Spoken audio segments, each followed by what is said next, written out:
rasakan, dengarkan suaranya di kedua paru atau tidak. Berikutnya, ini kalau udah masuk, ini untuk nyedot lendir pakai suction, situ ada suction. Sudah diajari cara suction? Ya, jadi saya ngajarinya memasang ETT. Kalau suctionnya saya anggap kamu sudah bisa.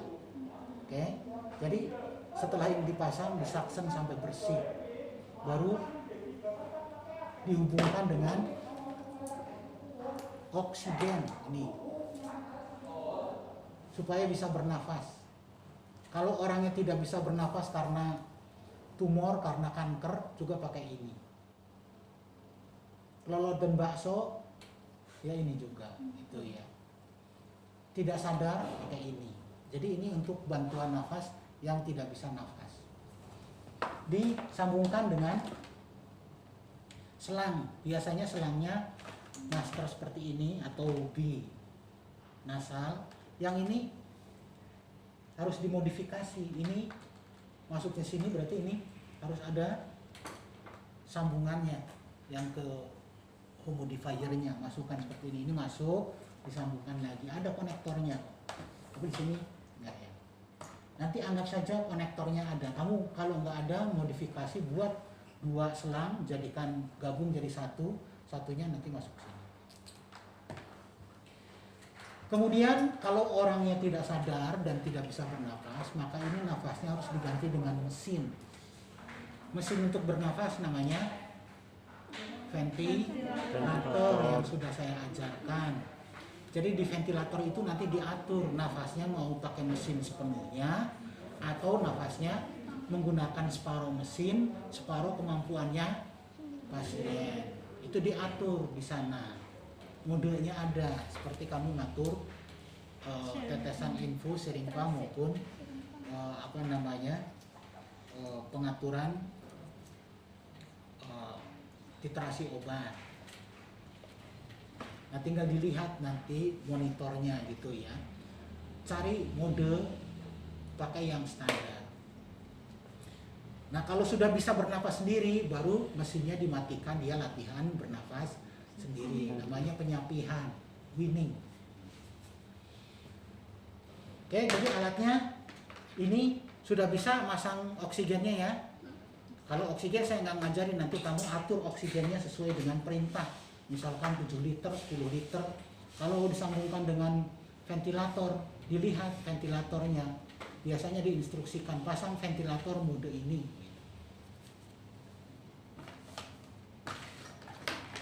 Oke, ini alatnya.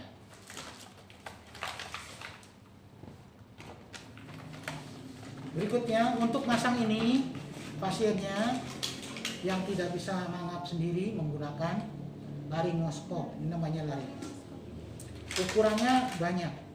Untuk yang dewasa ini atau yang disesuaikan dengan kedalamannya.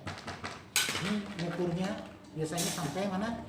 Trakea. Trakea itu di sini. Kalau dari mulut ada lengkungan kan, jadi harus dilengkung sedikit. Nah, dilebihi sedikit. Biasanya dari sini ke hidung. Nah, sekitar segini. Ini nanti akan masuk ke tenggorokannya.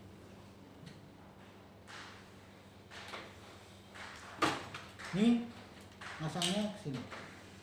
Lihat, bukan dari sini, ini dari sini. Ini nanti masuk. Oke, jadi kalau anak kecil pakai yang kecil.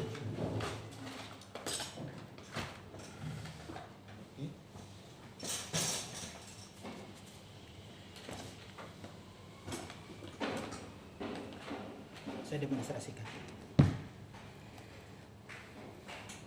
Seperti biasa ya. Selamat pagi, Pak. Selamat pagi. Pak. Oh, dia nggak sadar. Ini keluarganya. Iya. Pak, ini keluarganya nggak sadar, nggak bisa nafas. Kalau nggak bisa nafas, utama ya nanti meninggal. Jadi harus dikasih nafas buatan. Nafas buatannya pakai mesin nanti. Saya masukkan ini ke dalam tenggorokannya, masukkan mesin udara biar dia bisa nafas. Kalau sudah dia bisa nafas sendiri, nanti akan kami lepas lagi. Gimana? Setuju untuk pemasangan ini? Setuju, Pak. Pemasangannya tidak tentu, tergantung dari perbaikannya. Kalau perbaikan 2 hari, nanti kami lepas 2 hari. Kalau seminggu, ya seminggu. Kita lihat kondisi pasiennya. Bisa saya mulai sekarang? Bisa. Ada pertanyaan? Nggak ada.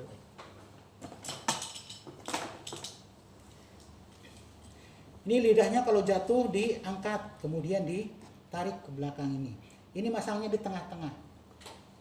Ya, masuk sampai ke dalam, sampai kelihatan tuh tenggorokannya bagian dalam, sampai epiglotisnya kelihatan. Nah, jangan sampai masuknya ini sampai pita suara, kemudian kamu kembangkan, ini pecah nanti. Makanya harus diukur dengan benar. Misalkan ini dilebihi sampai hidung. Kemudian setelah ini masuk, jelas kelihatan, ini dipinggirkan ke kiri atau ke kanan. Kalau posisinya ini, enaknya ke kiri. Baru ini dimasukkan, mengikuti ini masuknya nih, ini sudah ini, nah ini. Oke, saya masukkan ke sana. Ini biasanya ada mandrinnya. Ini kena, kalau pada aboket ini jarumnya. Nah, ini sudah masuk ini ya.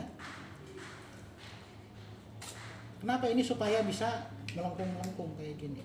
Nah, ini kan melengkung ke sana. Kalau sudah masuk sedikit, ini dicabut. Masuk lagi, cabut lagi. Masuk lagi, cabut lagi.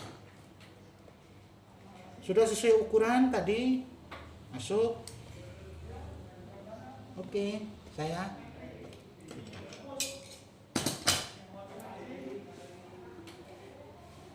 cek. Ini benar nggak masuk ke paru?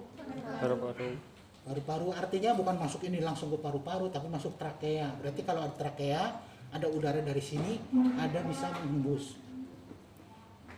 Kalau nggak kedengaran, maka pakai ambubek.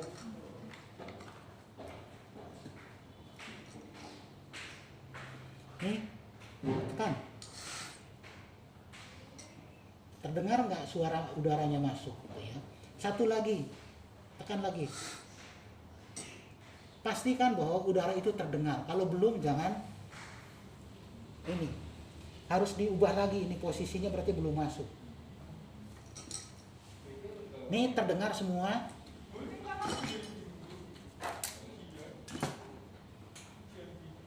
Kalau sudah, saya pasang gudel. Gudel masangnya begini dulu. Masuk ke atas dulu, baru diputar.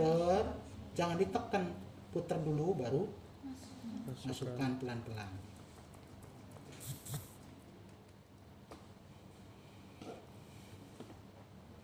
Oke, tadi ini sudah masuk ya. Difiksasi pakai udara pakainya, jangan pakai air. Kalau pakai air nanti pecah masuk paru-paru, mati. 10 sampai 15. Tergantung dari besar kecilnya. Kalau yang kecil ya lebih sedikit lagi.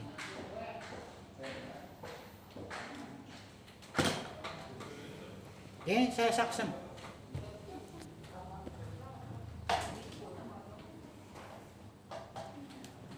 Ada bengkoknya. Hidupin, kemudian kalau hidup ini nggak akan bisa masuk nih. Ini nempel ya. Jadi harus tutup, matikan dulu ininya. Caranya nutup itu bisa dengan ini atau bisa pakai klem atau bisa pakai yang ada penutupnya. Ini masukkan dulu. Baru dibuka. Nah, dia nanti akan nyedot gitu ya. Kalau sudah bersih ternyata di sini ada, ya boleh, sini boleh. Ya, ini kan lebih dalam nih. Sampai ke tenggorokan gitu. Kalau sudah bersih, ini buang ke ini. Ini difiksasi pakai plester. Nah, disilang gitu ya. Kemudian ini dimasukkan ke oksigen kalau oksigen. Nah, kalau ini ke mesin sama selangnya ini mesinnya sudah terhubung, tinggal hidupkan mesinnya. Modenya atur mode mesin. Ya, otomatis biasakan. Nah, ini dia sudah bernapas sendiri. Oke, melepasnya, matikan mesinnya, dilepas. Ini dulu yang dilepas.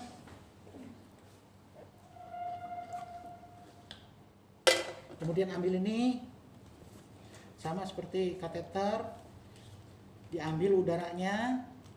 Kalau sudah habis semua, ini buang, posisikan lagi. Selesai. Silakan dicoba. Ada 2 set ya. Satunya di sana kelompoknya, satunya di sini. Silakan. Seperti tadi.